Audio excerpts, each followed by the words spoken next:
Welcome. I would like to welcome you to episode 475 of the Unpopular Podcast. This is the man, the myth, the legend, Jalen Hunter, here at the Unpopular Podcast. And not only ask to agree with me, I'm asking you to hear me out.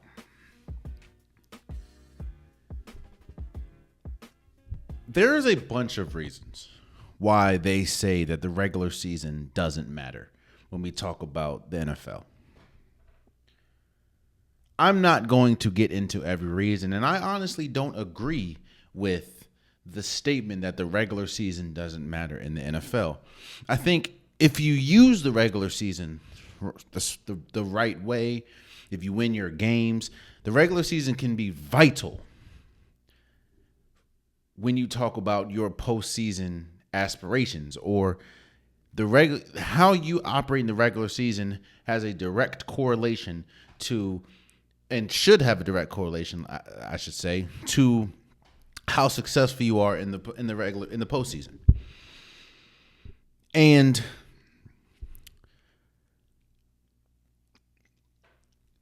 if you look at Thursday's game, when the Lions beat the Packers 34-31, this game, you can throw a bunch of cliches at this game, and in a lot of aspects, you'd be correct on whichever one you choose. The first cliche, and the one that I just used, is the regular season doesn't matter. You can look at this game and think, well, it doesn't really matter. You have two teams in the NFC North, two really good teams. Is really going to matter once you get to the playoffs. But I think this game is also a perfect example to show you why that cliche isn't necessarily true in all aspects.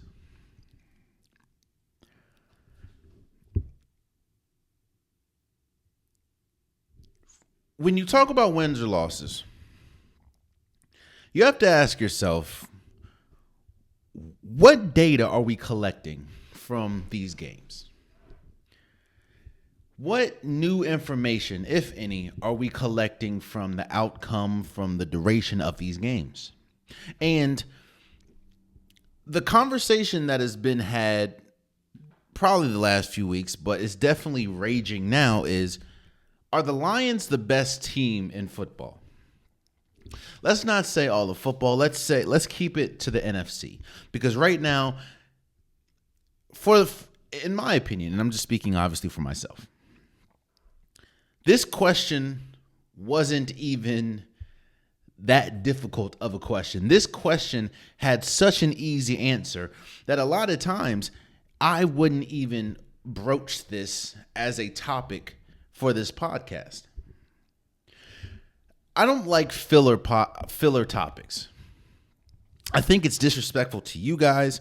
I think it's disrespectful to me. I think it's disrespectful to time itself, because why would I waste time on filler topics when I can be using my time, I can be utilizing you guys' time and talking about something more important? And for a lot of this season, in my opinion, the conversation of are the Detroit Lions the best team in the NFC was a filler. To me, it was obvious, yes. But one thing that is famous about this podcast, and one thing that I say religiously, is I think your opinion is able to change and should be able to change with new data. And we've been getting new data week after week after week. There is still no question that the Detroit Lions, when firing on all cylinders, is a top tier team, not just in the NFC, but in all of football. I would be shocked if this team is not playing in the NFC Championship, just to say the least. And like I said, for a while, I've been saying that the Detroit Lions is an easy favorite for the NFC. I love what Dan Campbell's doing. You even saw it in Thursday Night Football game. he is, he goes for it a lot when we talk about fourth down. That's pretty much his calling card. If there's not a fourth down he hasn't seen, that he's probably not thinking to himself, could we get it? Hell, a couple of fourth down conversions is essentially what won the Detroit Lions the game against the Packers. His willingness to bet on his team, because that's essentially what going for it. You can call it reckless. You can have a lot of words for it. In my opinion, when you go for it on fourth down, you're putting the ultimate faith in your team. You're putting the ultimate faith in your players that they are going to execute. Every coach has a play or two or three that should get you that first down, but do you trust in your team? Now, I'm not saying if you don't go for it, you don't trust it. What I'm saying is that just shows the ultimate sign of trust. And Dan Campbell is good with that. It's so interesting, bro. When all my ideas and all my thoughts come together and things that I remember, it's so interesting how different, not only we look at this Detroit Lions team when Dan Campbell first came to where they are now. Remember, Dan Campbell had one of the oddest opening press conferences we've ever seen for a head coach. Talking about biting people's kneecaps. And I think that initial introduction to Dan Campbell as a head coach really put people in a sort of skeptical space. It's like, who are we really entrusting to take this team that hasn't done anything and bring them to new heights? It's just fascinating how we look at that now. And it's no question, while yes, there's a lot of things that you can hate about Dan Campbell. There's a lot of things that you can love about Dan Campbell. One thing you cannot say is he is not a good coach. When you look at the landscape of the NFL, Dan Campbell's one of the best coaches in all of football. Let's not get it twisted. While, yes, the players are extremely important. In fact, I think the players are more important than the coaches. This Detroit Lions team wouldn't look like it's looking, wouldn't play like it plays if Dan Campbell was not the head coach. So it's so interesting to think about how we were introduced to Dan Campbell, to what a couple years does and what a couple draft hits and what a couple great trades, what that does. But it brings me back to what I was originally talking about. With new information comes the ability, in my opinion, to change your opinion. And I am not sure. Hell, I'll stop beating around the bush. I think the Philadelphia Eagles is the best team in the NFC in the NFC right now. I know I've been heaping the praise of the Detroit Lions, and rightfully so. I love their coach, Dan Campbell. I love the players that they have, Jahmyr Gibbs. I love David Montgomery. I love Jameson Williams. I love Amon-Ra St. Brown, Sam Laporta. Tim Patrick has come on. I love everything about this team. I also, even as a Washington Commanders fan, I cannot lie and not mention how good the Philadelphia Eagles are looking right now. A lot of people, you can say that a lot of the heavy lifting is being done by Saquon Barkley and his greatness at the running back position. And I wouldn't say that you're wrong. But I would say it seems like he's adapting to what they need. I don't know if Jalen Hurts is capable of going out and having a Herculean game, but I do know that he hasn't needed to do that. From how this offensive line, or how the Eagles offensive line is playing, to how their skill, because you still have A.J. Brown out there, you still have Devontae Smith, you still have Dallas Goedert, how they're all playing, and on top of that, the defense. This is probably, the Eagles have turned into the best defense not just in the NFC. You can argue that they're the best defense in football. What Jalen Green has done, and the Kobe Dean and Jordan Davis, this Eagles team is loaded. Again, coming into the season, this is the team that I said should compete for a Super Bowl. This is a team that I said on paper, if everything clicks, it's going to be extremely hard to beat the Eagles. Because they can come at you and beat you in so many ways. Jalen Hurts can have a big game. A.J. Brown can have a big game. Devontae Smith can have a big game. And obviously you have MVP candidate Saquon Barkley can put the team on his back. Now, I know that I've been saying that the Detroit Lions is the best team in the NFC for the longest. So you're probably asking, even after a win against the Green Bay Packers, why have I changed my mind? One extremely underrated, but extremely, extremely important trait to have for every team, especially going into the playoffs, is health and nutrition. I think that when you look at a lot of the Super Bowl winners that we've seen, hell, when you look at a lot of the playoff teams, the more successful teams obviously have Patrick Mahomes, but the more successful teams are usually the healthier ones. One perfect example I can look back is a couple years ago. I think 2 years ago, the NFC Championship, it was the Philadelphia Eagles going up against the San Francisco 49ers. And every single quarterback that the San Francisco's 49ers had, Brock Purdy, I think Sam Darnold at one point, every single quarterback got hurt. To the point where Christian McCaffrey had to come in and play quarterback. And obviously, the Philadelphia 76ers, or Philadelphia Eagles, won that game and then went to the Super Bowl, and they ultimately lost to the Chiefs. But the always what if could be, what happens if that for the 49ers team stayed healthy? It is such an underrated but extremely important thing to have going into the playoffs is health. And when you look at this Detroit Lions team, it seems like week after week, they keep losing key pieces. They keep losing key pieces on the defensive side of the ball. And it's like at some point, there has to be a concern. They almost lost to, now I understand it's a divisional game, but they almost lost to the Green Bay Packers. They almost lost to the Chicago Bears on Thanksgiving. Wow, this offense is electric.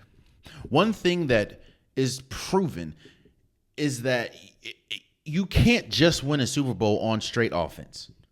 I talked about this with Joe Burrow and the Cincinnati Bengals. That team is a perfect example of football is an ultimate team sport. If you have one thing lacking, the other it's going to affect you one way or the other. And I'm not saying that the Detroit Lions are in panic mode or anything. I mean, they're 12-1.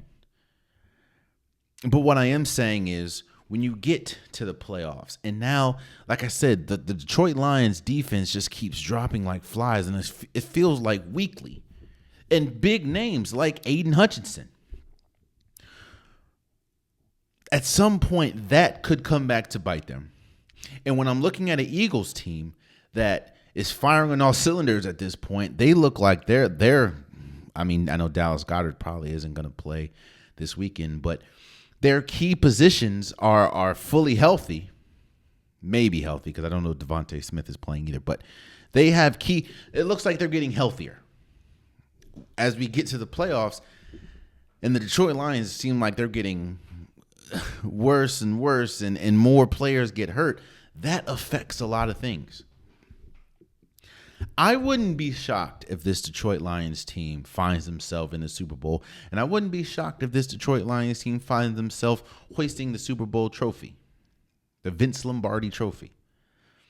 I also wouldn't be shocked if a team like the Philadelphia Eagles beat them, because while you can say that they're equal, one thing that is tipping the scale is the nutrition and health of this Lions team. And it seems like week after week after week, it's another injury. So looking at how the Detroit Lions are playing, looking how the Eagles playing, I think the Eagles are the better team.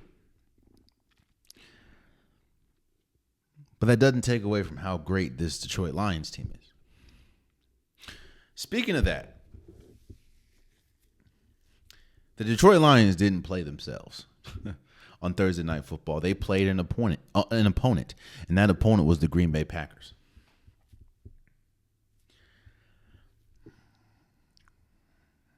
The same exact energy.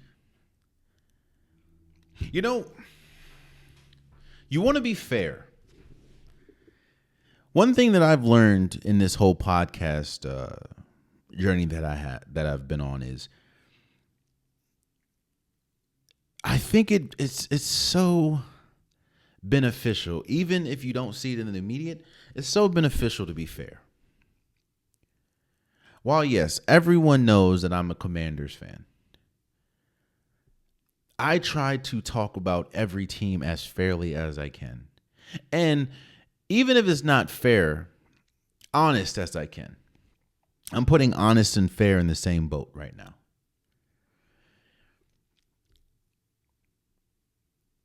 The same exact energy I gave the LA Chargers, the same exact energy I've been giving Justin Herbert,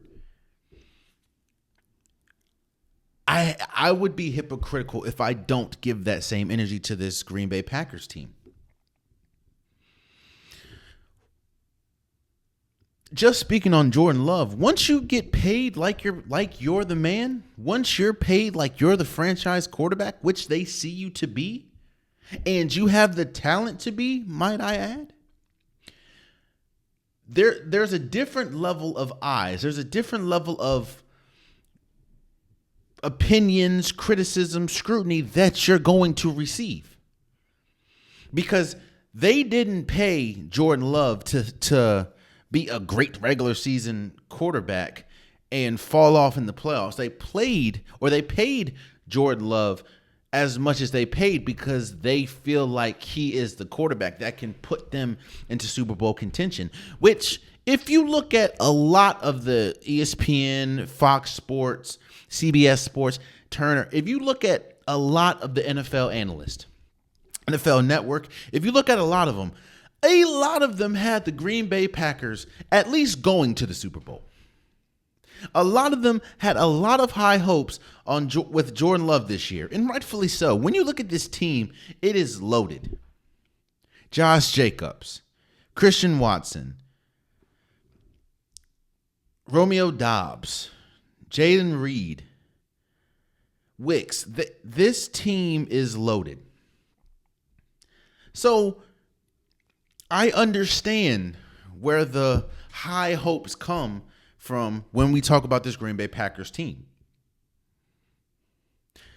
And those high hopes would not be high if they did not have Jordan Love, who has established himself as a really good to exceptional quarterback at times. But the same energy I give to a Justin Herbert, to an LA Chargers, you have to give to a Green Bay Packers. What energy am I talking about? A couple weeks ago, I think 2-3 weeks ago, the LA Chargers played the Baltimore Ravens. I think it was Monday Night Football. And the Baltimore Ravens beat the Chargers.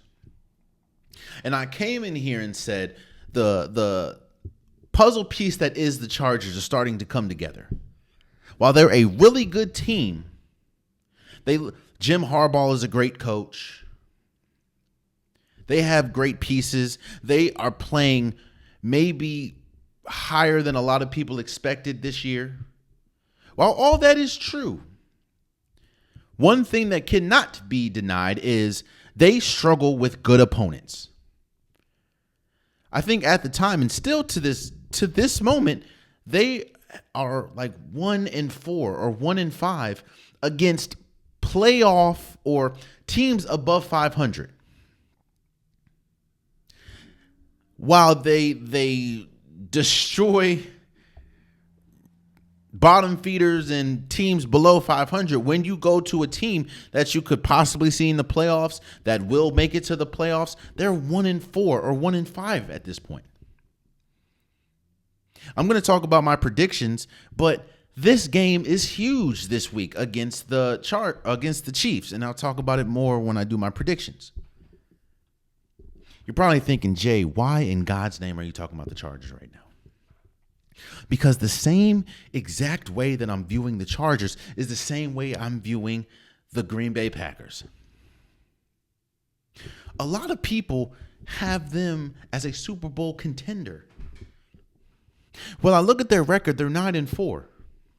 And who are those 4 losses? Well, the Philadelphia Eagles, Minnesota, and the Detroit Lions twice. So they've been swept in the division by the Detroit Lions. They lost at least one game to Minnesota, and they lost to who I essentially think is the best team in the NFC at this point, and that is the Eagles. They beat on a lot of bad teams. In fact, if I look at their record, they beat the Colts. They beat the Titans. They beat the Rams that are fighting to get in the playoffs. They beat the Texans by 2 points. They beat the Jaguars by 3 points. They beat the Bears by 1 point. They destroyed the 49ers, and they destroyed the Dolphins, but we know how the Dolphins play in the cold. I think Jordan Love is a great player. I think that Matt LaFleur has proven to be a great coach. I think that the Green Bay Packers have a great team. I mean, you put 31 on the Detroit Lions' head in Detroit. But this was a huge game for the Green Bay Packers. If you win, you have a really good shot of not only winning your division, because the Detroit Lions still have a tough schedule ahead. You have a good shot of winning the division. You have a good shot of forcing teams to come to Lambeau in the playoffs. And we know coming to Lambeau in the playoffs is going to Lambeau. I'm sorry, in the playoffs is almost a cheat code for the Green Bay Packers because of how difficult, especially when we talk about the weather and the climate, how tough it is to play in the playoffs. You essentially squandered that. And just like the Chargers, you continue to lose these big games. You can talk about how great Jordan Love is, and another cliche you can throw at this game is numbers don't lie. Yeah, well, if you look at Jordan Love's numbers, it looks like he had an okay game. 12 for 20, 206 yards. He had 1 touchdown, QBR of 92.4, pretty much passer rating of 101. Those aren't bad numbers. But if you watch the game, you realize a lot of his throws, they weren't great. They were trailing late. There's a lot of times he missed wide open people. There's a lot of times where he didn't see the field too well. I'm not saying that Jordan Love is bad. What I'm saying is this is yet another opportunity where he should have shown. And if you're getting paid as much as he's getting paid, and a lot of people view you as a Super Bowl contender, you have to win these games. They took the lead.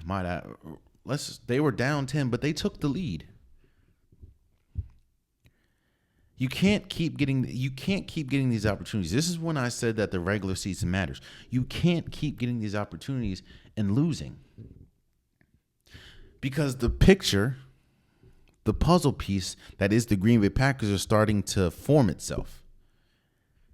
And you're starting to look like one of those teams that beat on lesser teams. But when it comes to the big dogs, when it comes to teams that you could see in the playoffs, it's not looking too great. And that is the seismic difference. If you look at both of these rosters, it's not there's not much difference as far as talented as the Detroit Lions have when we talk about roster. The Green Bay Packers have damn near the same amount of weapons, same amount of talent. It's just the execution. And the Detroit Lions execute on a much better and a much higher rate than the Green Bay Packers. And we saw that on Thursday Night Football. And I question, while yes, I believe that this team is good enough to make a deep run, I also believe that they haven't shown that they can beat those teams that you would have to beat to make a deep run or to have a deep run. And you got off the route essentially that would have put you in a great position to host a playoff game. We'll see. Congratulations to the Detroit Lions for beating the Green Bay Packers 34-31. And with that, we start week 14. And this is a huge week of football. This is a huge week for a lot of matchups. There's still a lot to be had when we talk about the NFC, when we talk about the AFC, when we talk about some of the divisional races. There is a lot riding on this week for a lot of teams. Some not as much, but this is an important week for a lot of people.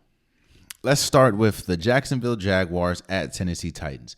I wanted to talk about the Jaguars really quick.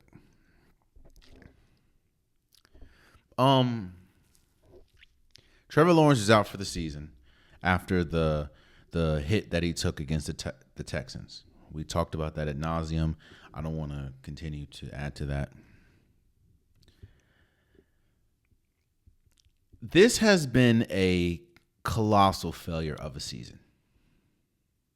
When we talk about the Jacksonville Jaguars, when we look at how close the Jacksonville Jaguars were a year ago compared to where they are now, it is almost night and day. And like I talk about when we talk about the Jets, when things don't happen the way that you think they should happen, when the expectations that you have, sometimes high, sometimes not, but when the expectations that you have aren't met, you have to start usually fingers start getting pointed. Like, how did we not get to where we want to get to? Or how are we so far away from where we want to be? And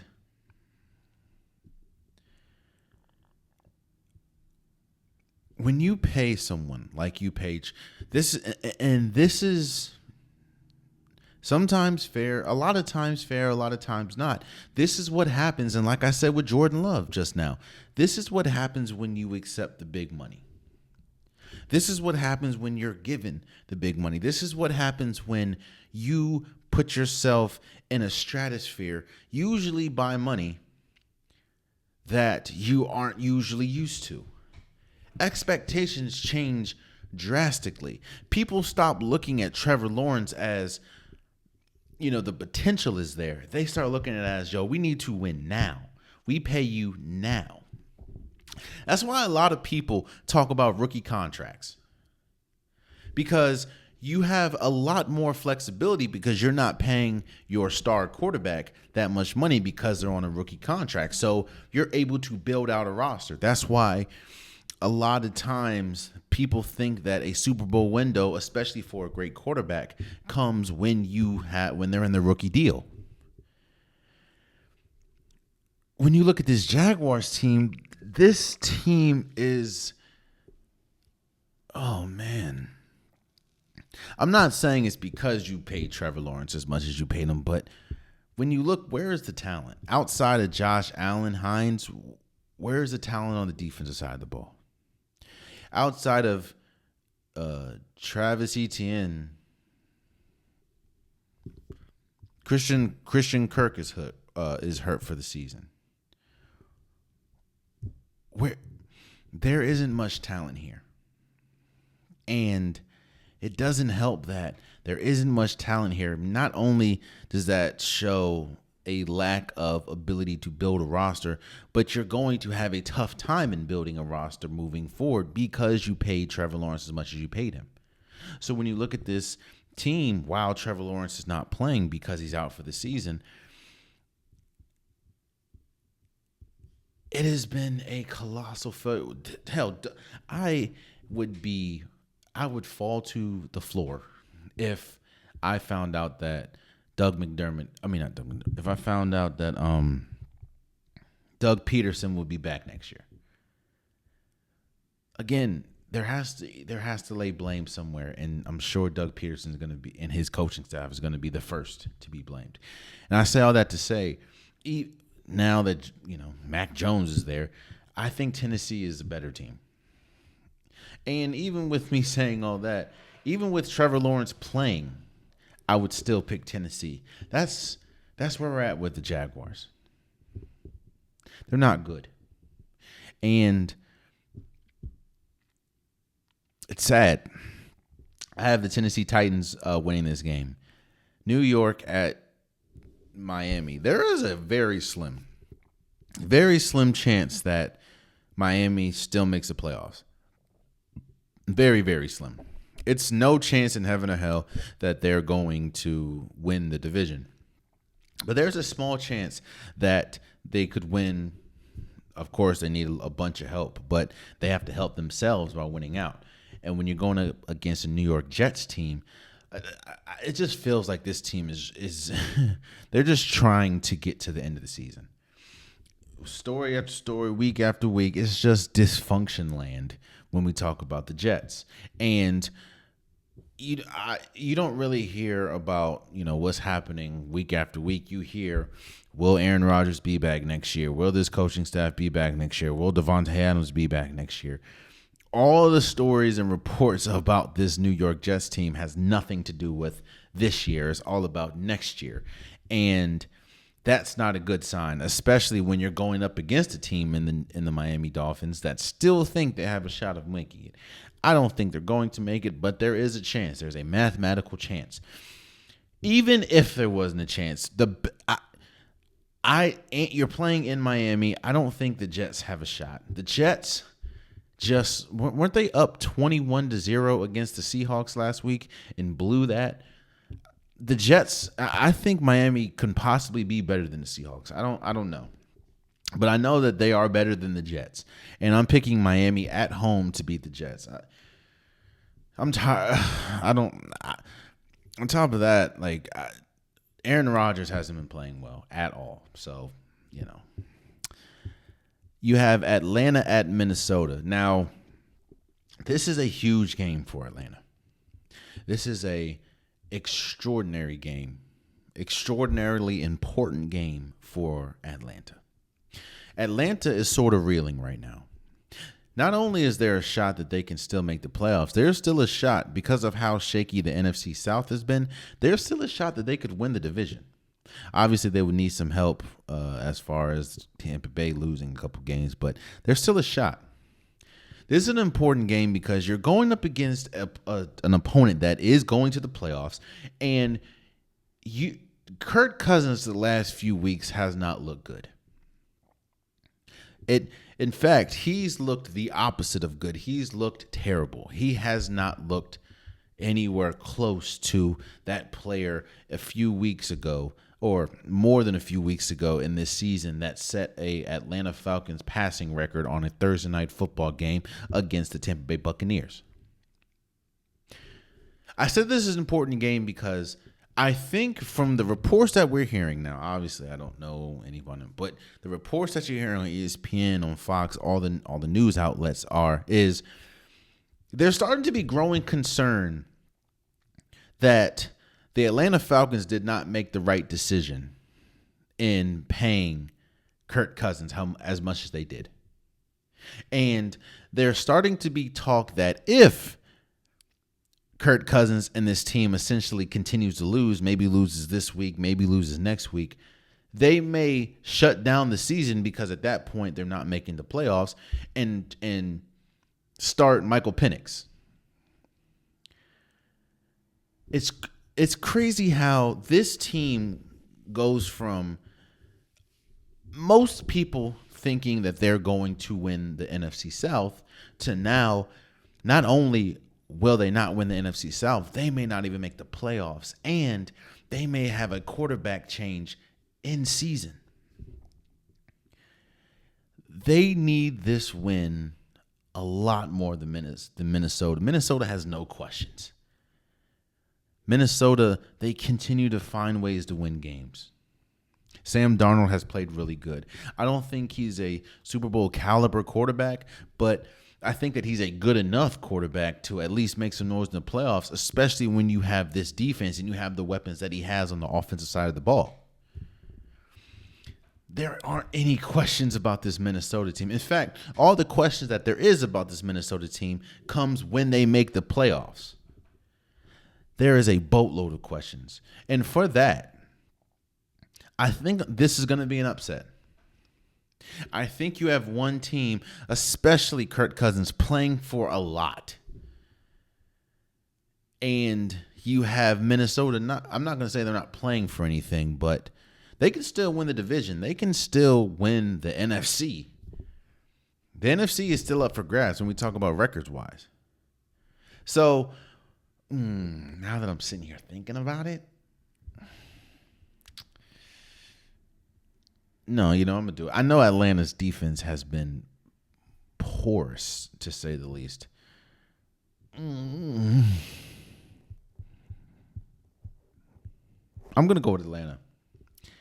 I think this is such a huge game for them. This is such a huge game for Kirk Cousins. I'm going to go for Atlanta. Yeah. Saints at Giants. I talked about this last episode very briefly. The Giants are probably the worst team in football. From mismanagement to poor transactions, to injuries, to just not enough talent on the field. This is the worst team, in my opinion, in football. Especially when you see how good Carolina has played over recent weeks. This is the worst team in football. Especially when you see, even though they haven't really won, when you see the turnaround that Cleveland has made. The Giants is the worst team in football.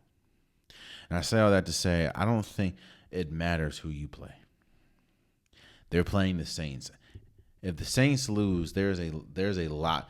The Giants have turned into the team, at least this year, and I said it going into the year, that this is going to look, there was a chance that this was going to be a monumental failure of a year, and it was going to look ugly for this team. And what do you know? Daniel Jones isn't even on this team anymore. He was picked up by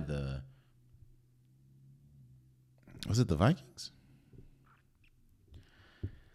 The Saints, in my opinion, should beat the Giants. The Giants don't even know who their quarterback is going to be of the future. They don't even know if they want to start Tommy DeVito or Drew Lock. The Saints, while this has been a failure of a season for them as well, the Giants have put themselves in a realm that if you lose to them, I would expect some firings the next day. That's how bad they've been. And I'm not even trying to pile on them because I'm a Washington fan. No, this is, yeah. I have the Saints beating the Giants. They're not good. They have Malik Neighbors. Dexter Lawrence is hurt. Nah. Carolina at Eagles. Look, I understand that. I understand what a trap game is. I understand that any given Sunday. And I completely commend how good Bryce Young has looked over the last few weeks and how this Carolina Panthers team has looked over the last few weeks.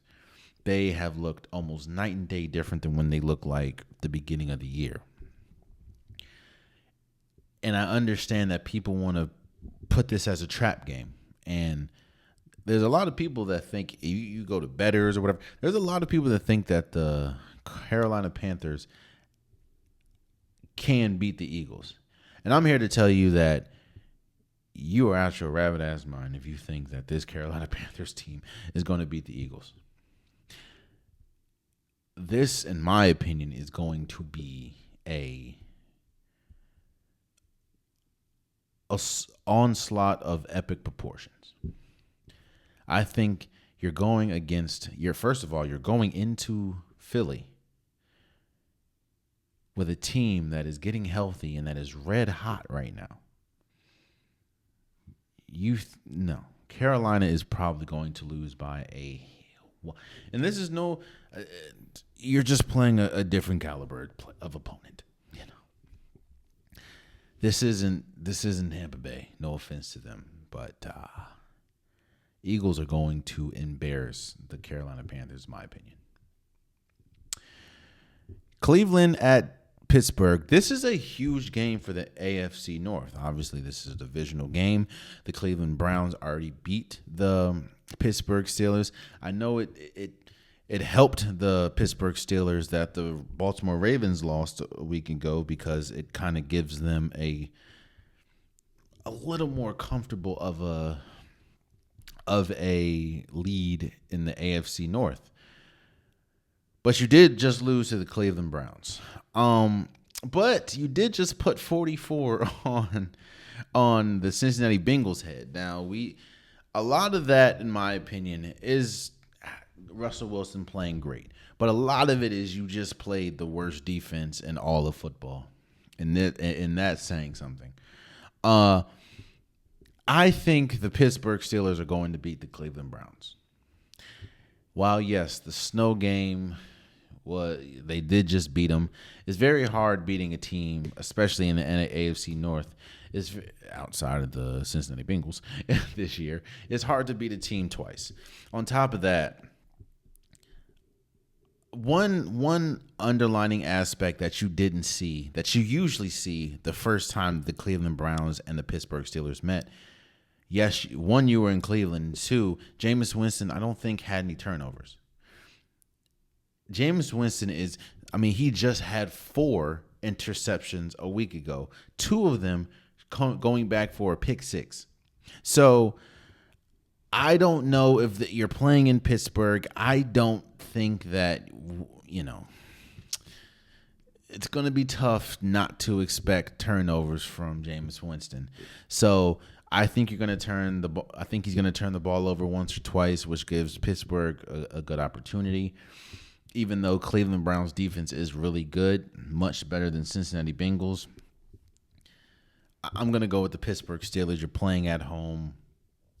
Russell Wilson is red hot right now. George Pickens is red hot right now. Najee Harris is red hot. I'm going to go with the Pittsburgh Steelers, but I think it's going to be a very close game.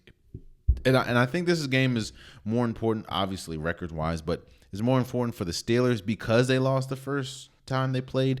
And you still have the Ravens right there. I know that this is a bye week for the Ravens, but the Ravens' schedule outside of playing the Steelers kind of gets a little easier than the Pittsburgh Steelers. So I'm going to go with Pittsburgh beating the Cleveland Browns. The Vegas Raiders going into Tampa Bay and playing the Bucs. A lot is because the team is not good. I think that this is going to be a season that a lot of people gloss over how great Brock Bowers is playing. Brock Bowers has been by far. Now, listen to me when I say this. Brock Bowers has been the best tight end this year by a country mile. The same league that has future Hall of Famer George Kittle, future Hall of Famer Travis Kelce. Brock Bowers has been the best tight end in football, and it's not even close. The only reason why it doesn't get a lot of shine, and a lot of people may not even know that, is because he plays on the Vegas Raiders, and they're not a good team. And I have them losing against the Tampa Bay Buccaneers. Tampa Bay, Mike Evans, you saw what Mike Evans did a week ago coming back. They're playing for something. The Vegas Raiders aren't really playing for anything. Aiden O'Connell did look really good against the Chiefs until the last play. But I don't think that the Vegas Raiders are going to. I think this could get as bad as the Philadelphia Eagles going against the Carolina Panthers. So I have the Buccaneers beating the Vegas Raiders. Seattle at Arizona. This is a good game because both teams need this win. Seattle, I think right now Seattle's third in the NFC in terms of standings, and the Arizona Cardinals, while they've lost a few, they are still trying to hold on to make it to the playoffs. Something that I don't think anyone had on their bingo card, at least the first year of Marvin Harrison Jr. and Kyler Murray. I think Marcus Spears said it. I think the MVP of this offense has been James Conner, though. And you're playing in Arizona. It's hard because I want to say Seattle, but I don't trust Seattle. I don't trust that with all the weapons that they have, they struggle, and they're going up against, a divisional opponent. But I'm going to say Seattle. I don't have conviction in my pick, but I'm going to say Seattle. I think Seattle is a better team, and you don't want to lose ground of where you are in the playoffs, even though you can argue that the Arizona Cardinals are the more desperate team since they don't have that comfortable position. So I'm going to go with the Seattle Seahawks going in because they're just a better team, in my opinion, even though they're like a roller coaster. Buffalo at Rams. Buffalo has proven to be arguably the best team in the AFC. I know that the conversation right now is pretty much a two-man race between the Bills and the Chiefs. A lot of people can want to throw in a team like the Baltimore Ravens, but I'm not going to go into that again. The Rams, they have a very slim chance of making the playoffs. Very slim. And while the Rams are good and Matthew Stafford is good, I feel like I come in here every week and talk about Matthew Stafford and Pook and all. They're not better than the Buffalo Bills. I think when Josh Allen is firing on all cylinders, when James Cook, is running the ball as well as he can. I don't know if Dalton Kincaid is coming back, but you still have Dawson Knox. I think Keon Coleman's supposed to be coming back. Amari Cooper's supposed to be coming back. It's going to be tough. It's going to be tough for any team. So I have the Buffalo Bills going into LA and beating them. Chicago at 49ers. I don't know. I don't know. You have a healthy Chicago team with a new coach or interim coach. San Francisco, they're falling apart as far as health-wise. I guess I'm going to go with Chicago. I think San Francisco, the name is better, but as we saw against the Bills, losing Christian McCaffrey for the season is a huge blow for this team that's already dealing with the amount of injuries that they're dealing with. So I have the Chicago Bears winning. Chargers at Kansas City. Now, this is what I was talking about when I said that this is probably a extremely important game. Not probably. I think this is the most important game of the season for the LA Chargers. You're going into Kansas City, a team that has had your number 4 years now. Patrick Mahomes I think Justin Herbert is 1-6 against Patrick Mahomes when Patrick Mahomes is playing. And you're not going to win the division because the Kansas City Chiefs have such a head start on you. You're still battling for good positioning in the playoffs with the Baltimore Ravens, with the Broncos, two teams that are not playing this week. You got to win this game, especially when you see how shaky the Kansas City Chiefs have looked. I'm tempted to go with the Chargers. I think that I'm. This is such a big game for the Chiefs, for the Chargers, and the Chiefs damn near lost to the Raiders. Should have lost to the Raiders if the Raiders didn't get in their own way. So I'm gonna go with the Chargers beating the Chiefs. This is such a huge game for playoff seeding. This is such a huge game just for the mental psyche of this Chargers team and for Justin Herbert. At some point, you have to get over. I know that 1-6, he's 1-1, but I think he's lost like 5 in a row against the Chiefs. So yeah, you got to win something, and this is a very vulnerable Chiefs team. So I'm gonna go with the Chargers. And then you have Monday Night Football. You have Cincinnati at Dallas. You know what's funny? I think Cincinnati, even though Cincinnati's defense is probably the worst defense in football, I think Cincinnati should kill Dallas.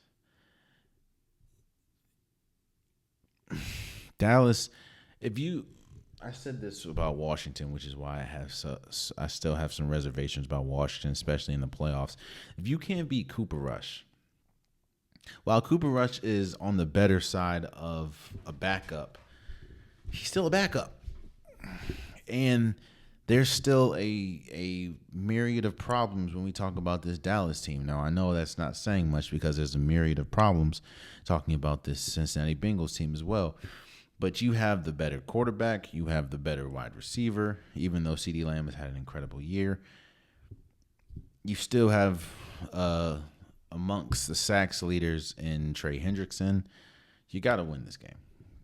And this game, I think they're doing a Toy Story theme thing with this game. So shouts out to that. But I got Cincinnati winning. So those are my picks for Week 14. Yeah, we'll see if I'm right. We'll see if I'm wrong. Speaking of right and wrong, I want to talk about this, albeit briefly.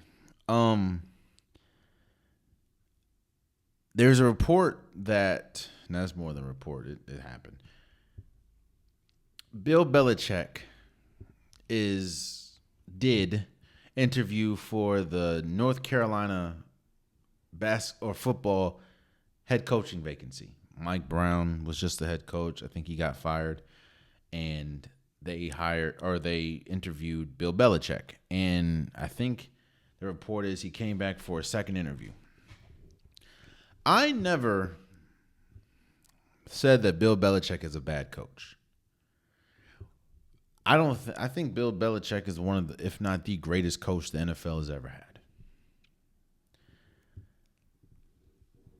What I said, and what I think the biggest issue with Bill Belichick is, he did not do a good job, and he has not done a good job adjusting to the time.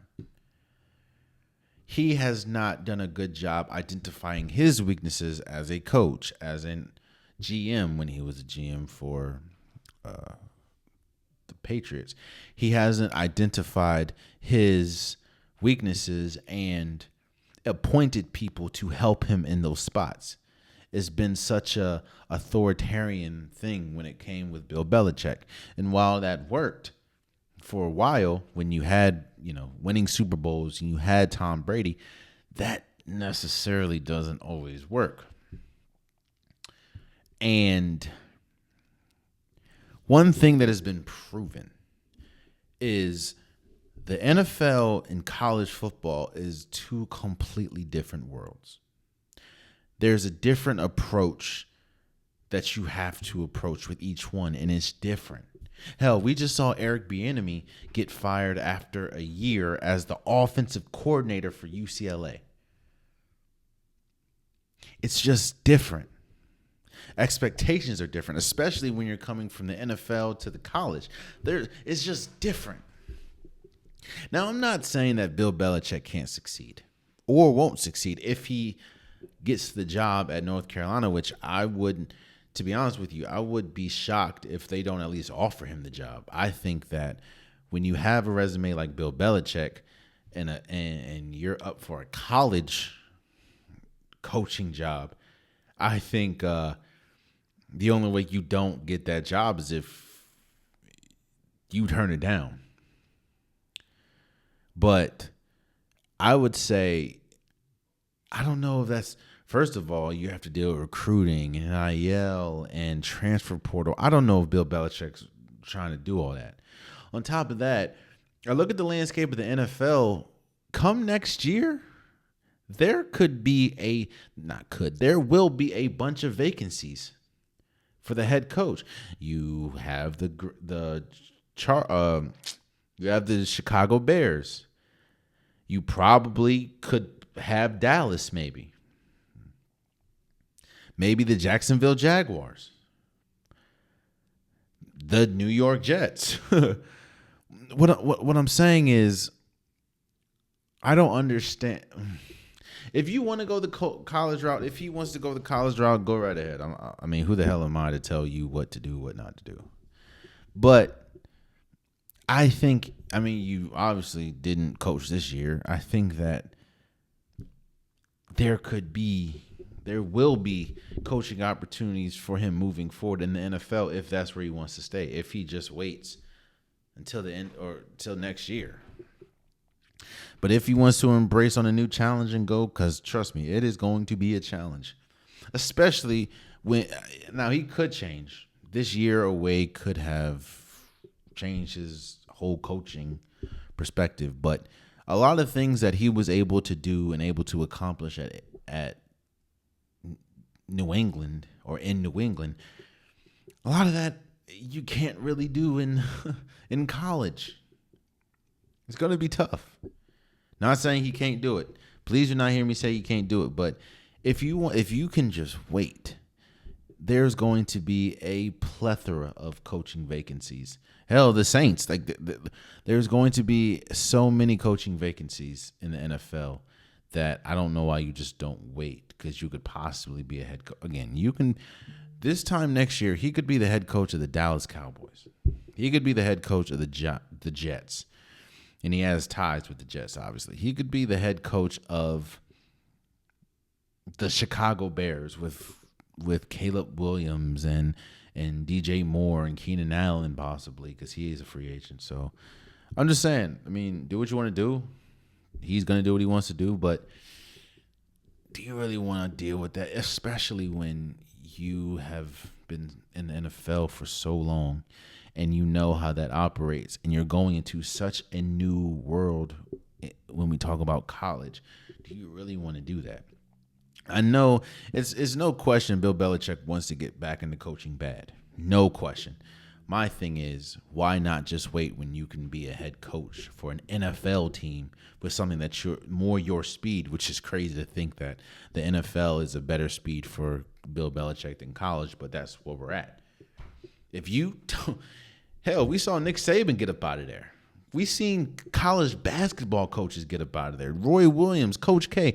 If you don't want to deal with this new realm of athletes, this new realm of rules and ways that college operates, transfer portal be tearing people a new one, bro. That's all I'm saying. NIL be tearing people a new one. That's all I'm saying. But I hope, and I'm sure Bill Belichick will land where he wants to land. So, I want to say congratulations. We had a move over away from football. The Golden State Valkyrie had their expansion draft, yesterday?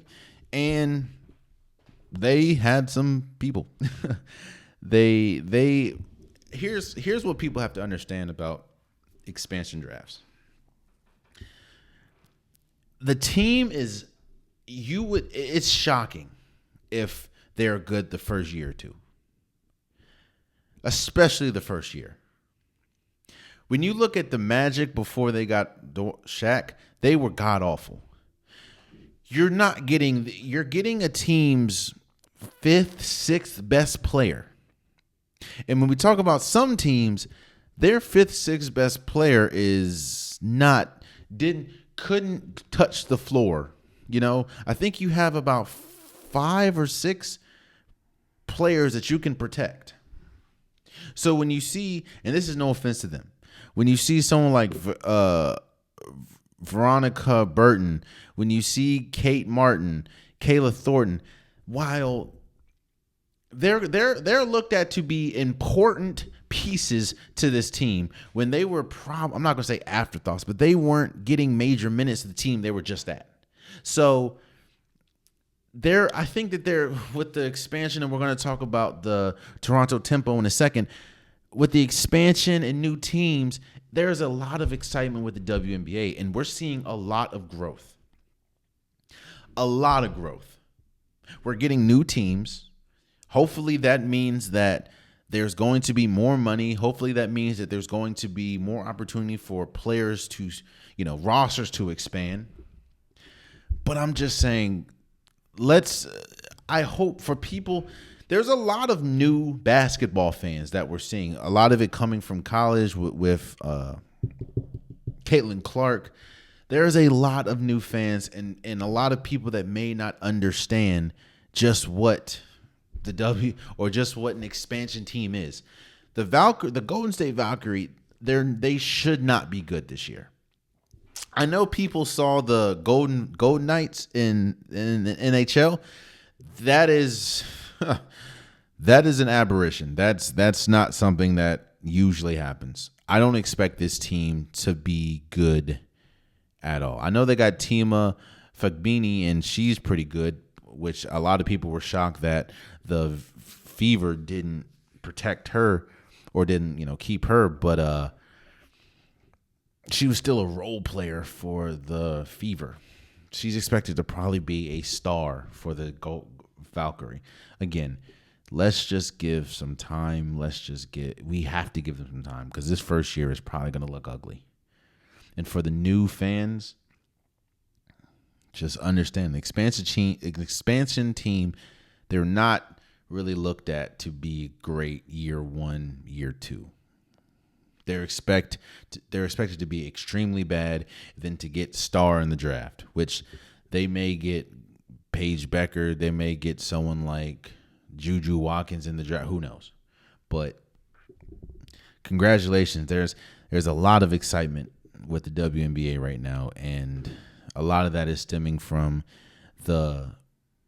not even the opportunity, the new journey and the new horizon of expansion, starting with the Golden State Valkyrie, who just had their expansion draft, so shouts out to them.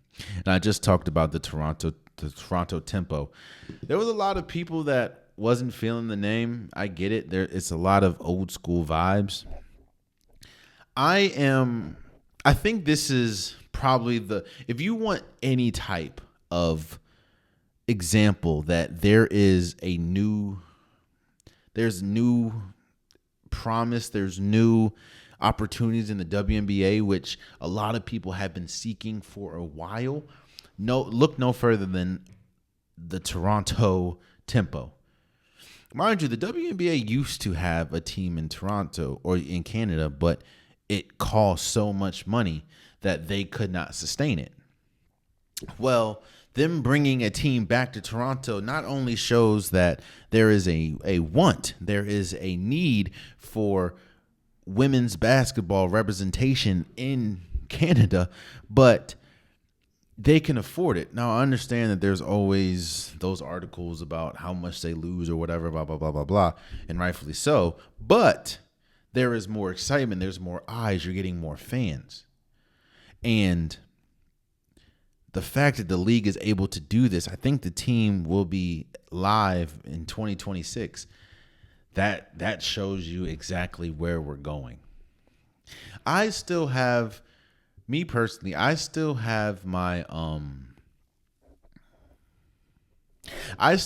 gripes on the WNBA. A lot of it is things that I don't know. I just have my gripes. Like, I think the roster size. A lot of people have gripes with that, but one of them is you have expansion teams, cool, but why don't you start with expanding the rosters with the teams that you already had?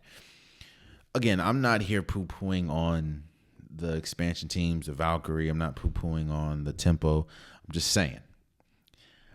There's a lot of players, a lot of draft picks that don't even make it to game one because the rosters can't hold them. It's like, how are you going to deal with that? But I guess with new teams, maybe rosters grow. I think marketing is really tough. I know they do the best that they can, and I'm not saying it's terrible, but it could be better. There's things that there's gripes that I have with the WNBA as far as some things, but I'm acknowledging that I see so much growth. I see so much opportunity. At the end of the day, I'm a basketball fan. I watch basketball. I'm not just an NBA fan. I'm not just a college basketball fan. I'm not just a WNBA fan. I'm a basketball fan. I watch basketball constantly. And you would be foolish to look at the landscape of basketball and not acknowledge that it's growing, especially when we talk about women's basketball, both in college. I mean, the college game right now is better than I think we've ever seen it. I talked about this a couple episodes ago. When you have, Hannah Hidalgo, Olivia Nunn, when you have Paige Beckers, when you have AZ Fudd, when you have Juju Watkins, when you have the South Carolina Gamecocks, Texas, UCLA, there are so many great stories, so many great teams. When you look at the WNBA and you have the New York Liberty, they just won their first WNBA championship. You have the young New York Liberty not New York Liberty, the Indiana Fever and Caitlin Clark. When you have the Chicago Sky and Angel Reese. I don't know if since maybe the initial beginning of it, I don't think that there's been this much talent, this much eyes, this much excitement around women's basketball as much as it is right now. And I love one thing, as much as the things I don't like, one thing I do like is it looks like the WNBA is capitalizing on it, starting the Golden State Valkyries, starting the Toronto Tempo. So for that, I'm excited. I'm excited to see where the WNBA is going because basketball is my favorite sport. And I'm not just an NBA fan. I'm a basketball fan. And I love seeing growth in the women's game because you would be stupid if you didn't think that there was talent in that game. And you would also be stupid if you think that women's basketball doesn't matter because if that's the case, we have two new teams coming in one starting this year and one starting next year. So shots, and one of them is in Toronto, which shows you how much representation Toronto and Canada itself wanted as far as women's basketball. So shouts out to the WNBA for that. Oh boy, you have the unpopular topic of the day, and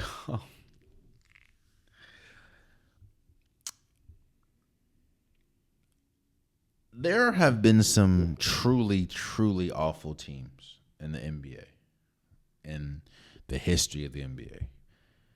Before Golden State was rattling off as many wins, before Golden State was, hell, even before the We Believe Golden State, before Steph, before Clay, before KD, Draymond, Golden State used to be one of the worst teams in basketball. The Clippers have a long history of being bad at basketball. I'm a Wizards fan. I'm a fan of Washington teams mainly. We just saw the team last year be historically bad, and that is the Detroit Pistons. While the Detroit Pistons were historically bad, I think in my lifetime, the worst team that I've ever seen in the NBA is the Charlotte Bobcats. This Wizards team has a chance to not only be as bad as the Charlotte Bobcats, they have a chance to be even worse.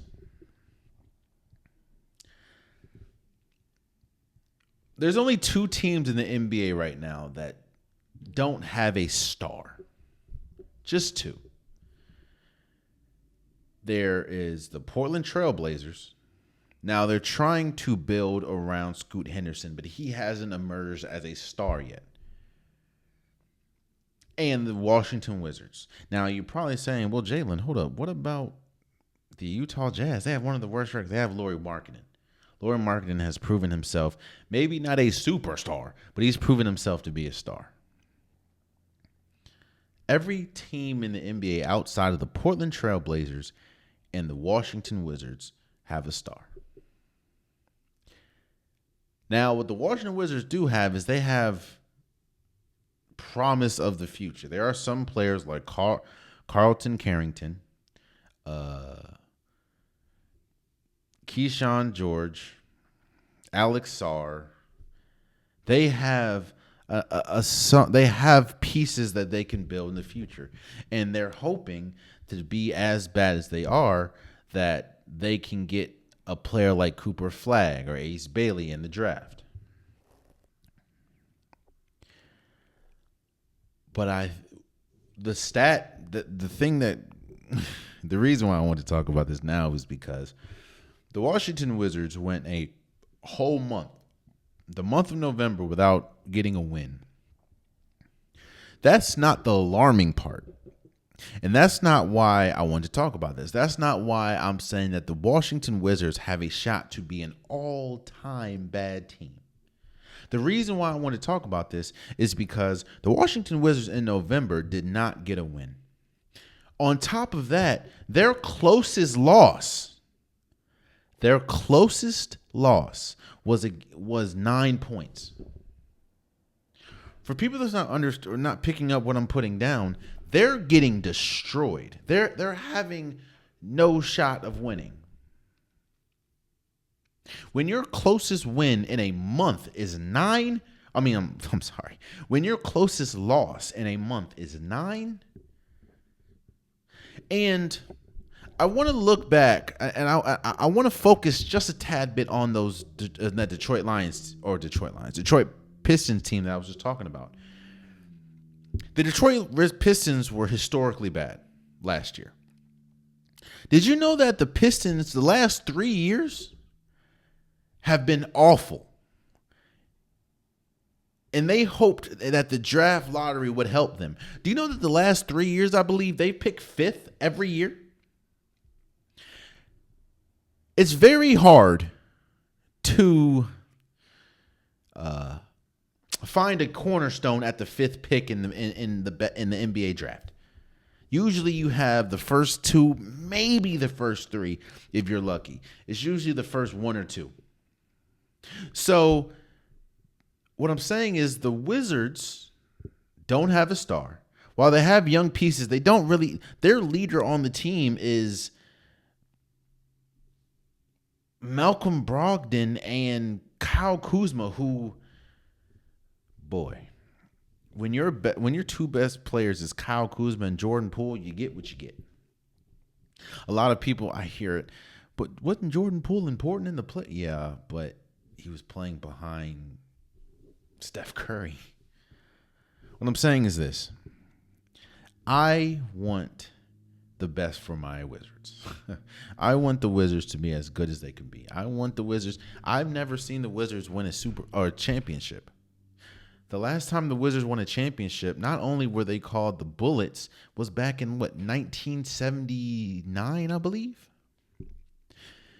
To put that into perspective, my mother was 9 years old in 1979. 9. My mother. I haven't in my lifetime. I'm 30. I've never seen the Wizards play in a conference championship series. I want to see it. But what scares me is we're about to be historic. We are right now on a Charlotte Bobcat trajectory of bad. And while, yes, I would love someone like Cooper Flagg and Ace Bailey, I would love one, because those look like the only 2 players right now that could and very well possibly will be cornerstones. Something that we've seen is the draft lottery isn't always forgiving. i.e., look at the Detroit Pistons the last 3 years.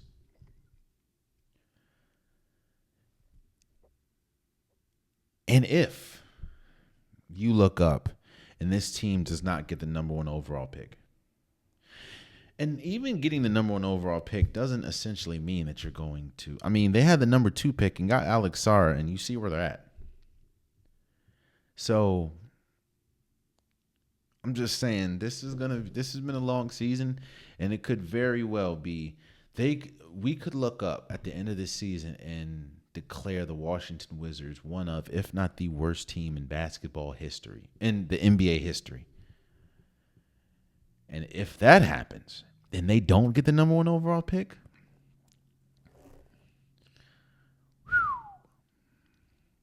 that's all I'm saying. There you have it. That's been today's episode of the Unpopular Podcast. I truly, truly appreciate you guys. If you want an Unpopular Podcast shirt, hoodie, long sleeve joggers, the link is in the description below. I have multiple different colors, multiple different designs. Get your Unpopular Podcast merch today. Also, please subscribe to the YouTube channel. I'm trying to get as many subscribers as possible. I appreciate all you guys. If you get to this point and you haven't subscribed, I don't know what to tell you, bro. Tell a friend to subscribe if you like the content. Please subscribe. Also, please follow and subscribe on the DSPs, whether it's Apple Podcasts, Spotify, SoundCloud. If you love hearing this luscious voice of mine, and you are listening to whatever DSP you're listening to, please subscribe. No platform is more important than the other. I appreciate all of you guys. And again, if you like hearing my voice and you want to spread the word, that would be much appreciated. So please subscribe or follow the DSPs. Also, please follow the social media. Follow TikTok. Follow Instagram. I post pretty much daily, whether we talk about reels, whether we talk about stories, I post pretty much daily there. If you want to go back and forth, you want to tell me how much my opinions suck, those are the places to be. If you keep it respectful, I don't mind reading. I read all the comments. I don't mind going back and forth. Just keep it respectful. It just means that you're listening to me and you are passionate about whatever you're passionate about. So please follow the socials. It means a lot. Until next time, go Oregon. Much love.